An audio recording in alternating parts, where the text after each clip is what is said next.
Sreli smo se sasvim slučajno, kao dvije zvijezde što se mimo iđu u noći, ne sluteći da će jedan pogled promijeniti sve što smo do tada zvali život. Počelo je tišinom i osmijehom, riječima koje nisu tražile ništa za uzvrat.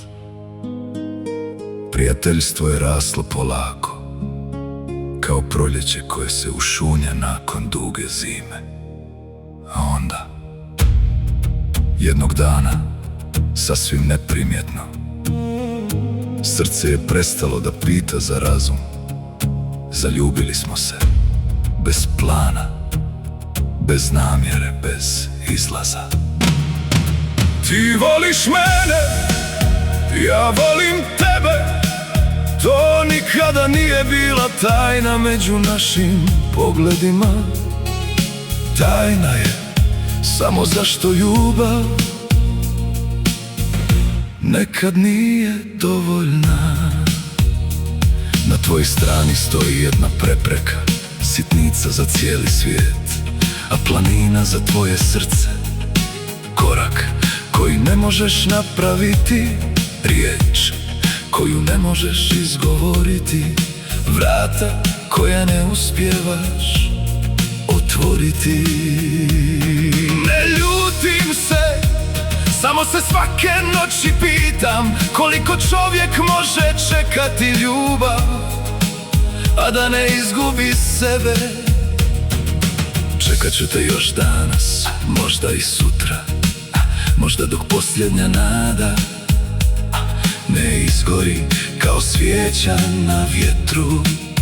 Ali ni ja više ne znam gdje završava strpljenje, a gdje počinje bol. Kažu da prava ljubav pobjeđuje sve, a naša svakog dana pobjeđuje samo želju da odustanemo.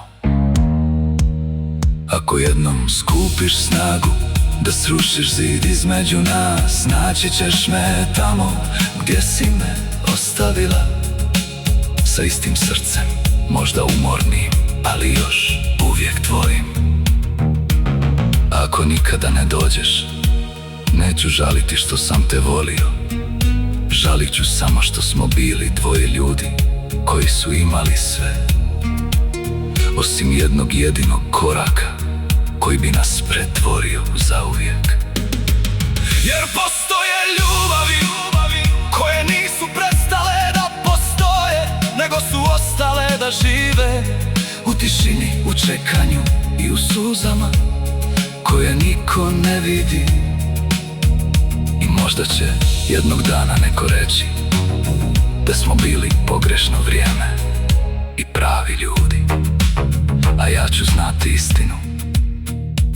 Bili smo prava ljubav, zarobljena jednom jedinom preprekom. Tek kad si skupila hrabrost da izabereš nas, mene više nije bilo, anđeli su me pozvali, a ja te od tada čuvam s mjesta gdje ljubav nikad ne umire. Prekasno za nas na zemlji, ali nikad prekasno za ljubav koja te čuva s neba.